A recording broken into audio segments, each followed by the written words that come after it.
विज्ञवरेषु साधुवरेषु।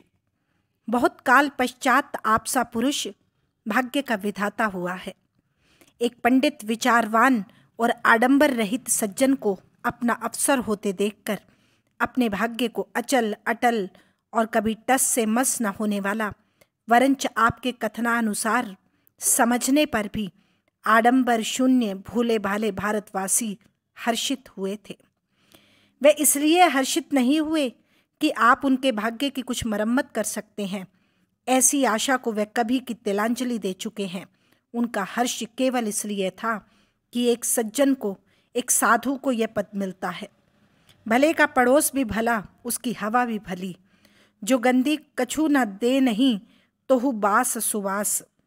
आप उपाधि शून्य हैं। आपको माय लॉर्ड कह के संबोधन करने की जरूरत नहीं है, अथवा आप इस देश के माय लॉर्ड के भी माय लॉर्ड हैं।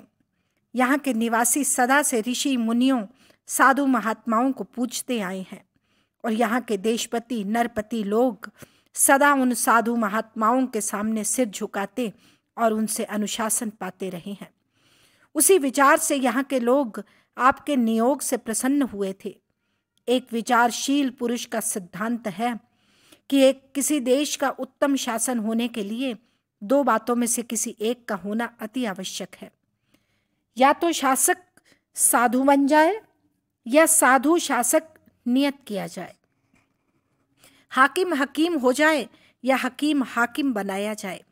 इसी से आपको भारत का देशमंत्री देखकर यहाँ की प्रजा को हर्ष हुआ था कि आहा, बहुत दिन पीछे एक साधु पुरुष, एक विद्वान सज्जन भारत का सर्वप्रधान शासक होता है। भारतवासी समझते थे कि मिस्टर मार्ली विद्वान हैं। विद्या पढ़ने और दर्शन शास्त्र का मनन करने में समय बिताकर वे बूढ़े हुए हैं। वे तत्काल जान सकते हैं कि बुराई क्या है और भलाई क्या, नेकी क्या है और बदी क्या। उनको बुराई और भलाई के समझने में दूसरों की सहायता की आवश्यकता नहीं थी, वरंच वे स्वयं इतने योग्य हैं कि अपनी ही बुद्धि से ऐसी बातों की यथार्थ जांच कर सकते हैं, दूसरों के चरित्र को झट जान सकते हैं। वे दोषी को धमकाएंगे और उसे सुमार्ग में चलाने का उपदेश देंगे। भारतवासियों का विचार था कि आप बड़े न्यायप्रिय हैं, किसी से जरा भी किसी विषय में अन्याय करना पसंद नहीं करेंगे, खुशी को नेकी से बढ़कर न समझेंगे, उचित कामों के करने में कभी कदम पीछे ना हटावेंगे, और कोई लालच, कोई इनाम, कोई भारी से भारी पद व राजनीतिक दावपेंच आपको सत्य व सन्मार्ग से न डिगा सकेगा। आपके मुंह से जो शब्द निकलेंगे वे तुले हुए सत्य होंगे। यही कारण है कि भारतवासी आपके नियोग की खबर सुनकर खुश हुए थे। पार्लियामेंट के चुनाव के समय जिस प्रकार भारतवासी आपके चुनाव की ओर टकटकी लगाए हुए थे, आपके भारत सचिव हो जाने पर उसी प्रकार वे आपके मुंह की वाणी को सुनने के लिए उत्सुक हुए। पर आपके मुंह से जो कुछ सुना, उसे सुनकर वह लोग जैसे हक्का बक्का हुए, ऐसे कभी ना हुए थे।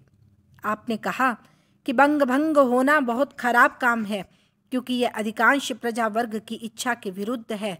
पर जो हो गया उसे निश्चित विषय समझना चाहिए। एक विद्वान पुरुष, दार्शनिक सज्जन की यह उक्ति, यह काम यद्यपि खराब हुआ, तथापि अब यह अटल रहेगा। इसकी खराबी अब दूर नहीं होगी। किमाश्चर्ये मतः परम। लड़कपन में एक देहाती की कहानी पढ़ी थी, जिसका गधा खो गया था, और वह एक दूसरे की गधी को अपना गधा बताकर पकड़कर ले जाना चाहता था।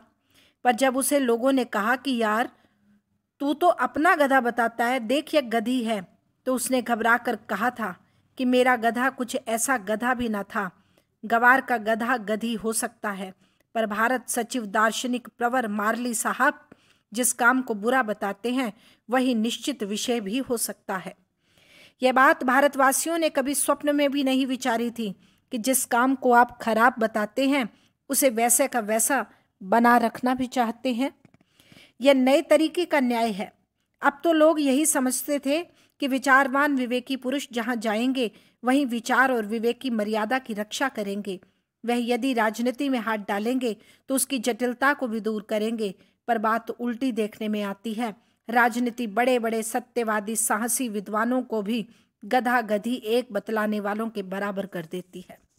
विज्ञवर, आप समझते हैं और आप जैसे विद्वानों को समझना चाहिए कि सत्य सत्य है और मिथ्या मिथ्या, मिथ्या और सत्य गड़प शड़प होकर भी एक हो सकते हैं। ये आप जैसे साधु पुरुष के कहने की बात नहीं है, विज्ञ पुरुषों के कहने की बात नहीं है। विज्ञ पुरुषों की बातों को आपस में टकराना नहीं चाहिए। पर गत बजट की स्पीच में आपने बातों के मेढ़े लड़ा डाले। आपने कहा है, जहाँ तक मेरी कल्पना जा सकती है, भारत शासन यथेच्छ ढंग का रहेगा। पर यह भी कहा है कि भारत में किसी प्रकार की बुरी चाल चलना हमें उससे भी अधिक खराबी में डालेगा, जितना दक्षिण अफ्रीका में 4 साल पहले एक बुरी चाल चलकर खराबी में पड़ चुके हैं।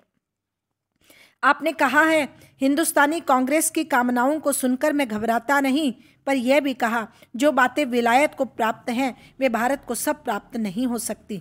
आपकी इस दोरंगी बातों से भारतवासी बड़े घबराहट में पड़े। घबराकर उन्हें आपके देश की 2 कहावतों का आश्रय लेना पड़ा कि राजनीतिज्ञ पुरुष युक्ति या न्याय के पाबंद नहीं होते, अथवा राजनीति का कुछ ठिकाना नहीं है। आपको अपने ही एक वाक्य की ओर ध्यान देना चाहिए। अपनी साधारण योग्यता के परिणाम से ही कोई आदमी प्रसिद्ध या बड़ा नहीं हो सकता, वरंच उचित समय पर उचित काम करना ही उसे बड़ा बनाता है। जिस पद पर आप हैं उसकी जो कुछ इज्जत है वह आपकी नहीं, उस पद की है। लॉर्ड जॉर्ज हैमिल्टन और मिस्टर ब्रॉड्रिक भी इसी पद पर थे, पर इस पद को उन्होंने इतनी इज्जत थी कि वह इस पद पर थे। बाकी उनके कामों के अनुसार ही उनकी इज्जत है। आपका गौरव इस पद से नहीं बढ़ना चाहिए, वरंच आपके कामों में इस पद की कुछ मर्यादा पड़नी चाहिए। भारतवासियों ने बहुत कुछ देखा और देख रहे हैं। इस देश के ऋषि मुनि जब वनों में जाकर तप करते थे तो यहाँ के नरेश उनकी आज्ञा से प्रजा पालन करते थे, वह समय भी देखा है। फिर मुसलमान इस देश के राजा हुए, पुराना क्रम मिट गया, वह भी देखा, अब भी देख रहे हैं। 7 समुद्र पार से आई हुई एक जाति के लोग जो पहले बिसाती के रूप में इस देश में आए थे, छल बल और कौशल से यहाँ के प्रभु बन गए। यह देश और यहाँ की स्वाधीनता उनकी मुट्ठी की चिड़िया बन गया और ना जाने क्या क्या देखना पड़ा। पर संसार की कोई बात निश्चित नहीं है। यह बात यहाँ के लोगों में समझ में नहीं आती। निश्चित ही जाती तो लॉर्ड जॉर्ज हैमिल्टन और ब्रॉड्रिक की गद्दी साधुवर मार्ली तक कैसे पहुँचती? ना, बंगभंग ही निश्चित विषय है और न भारत का यथेच्छ शासन। स्थिरता न प्रभात को है न संध्या को, सदा न वसंत रहता है न ग्रीष्म। हाँ, एक बात अब भारतवासियों के जी में भली भांति पक्की होती जाती है कि उनका भला वे कंजर्वेटिव ही कर सकते हैं और न लिबरल ही। यदि उनका कुछ भला होना है तो उन्हीं के हाथ से। इसे यदि विज्ञवर मार्ली निश्चित विषय मान ले तो विशेष हानि नहीं। अतः भारतवासियों का भला या बुरा जो होना है सो होगा, इसकी उन्हें कुछ परवाह नहीं है। उन्हें ईश्वर पर विश्वास है और काल अनंत है। कभी न कभी भले का भी समय आ जाएगा। भारतवासियों को चिंता केवल यही है कि उनके देश सचिव साधुवर मार्ली साहब को अपनी चिरकाल से एकत्र की हुई कीर्ति और सुयश को अपने वर्तमान पद पर कुर्बान न करना पड़े। इस देश का एक बहुत ही साधारण कवि कहता है, झूठा है वह हकीम जो लालच के माल के, अच्छा कहे मरीज के हाले तबाह को। अपने लालच के लिए यदि रोगी की बुरी दशा को अच्छा बतावे तो वह हकीम नहीं कहला सकता। भारतवासी आपको दार्शनिक और हकीम समझते हैं, उनको कभी यह विश्वास नहीं आप अपने पद के लोभ में न्याय नीति की मर्यादा भंग कर सकते हैं या अपने दल की बुराई भलाई और कमजोरी मजबूती के ख्याल से भारत के शासन रूपी रोगी की बिगड़ी दशा को अच्छी बता सकते हैं।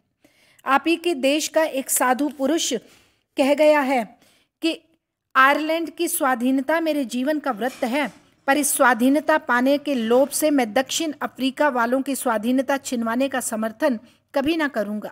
अतः आपसे बार बार यही विनय है कि आपके साधु पद की मर्यादा का खूब विचार रखिए।